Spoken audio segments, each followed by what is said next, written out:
Pozdrav svima i dobrodošli na mom kanalu. Ovom prilikom ću vam pokazati kako na signalu da postavite da vam nestaju poruke posle određenog vremena. Postoje dva načina koja ću vam sada pokazati. Pa da počnemo. Uđete u signal i u kontakt sa kojim želite da se dopisujete. Pa zatim ove tri tačkice sa strane. Pa zatim u podešavanje ćaskanja. A onda uđete u nestiće poruke. Sada tu imate znači da odaberete posle kojeg vremena želite da vam nestaju poruke. Znači imate da izaberete ili da isključite ili da odaberete 4 nedelje, 1 nedelju, 1 dan, 8 sati, 1 sat, 5 minuta, 30 sekundi ili određeno vrijeme. Znači evo stavit ćemo recimo na 8 sati. I samo tu sačuvate.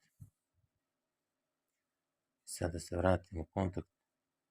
Evo vidite, sami podesili ste vrijeme nestići poruka na 8 časova. Znači to je jedno od podešavanja, a zatim izađete iz ovog konta, onda uđete ove tri tačkice sa strane, a zatim u podešavanje, a onda u privatnost.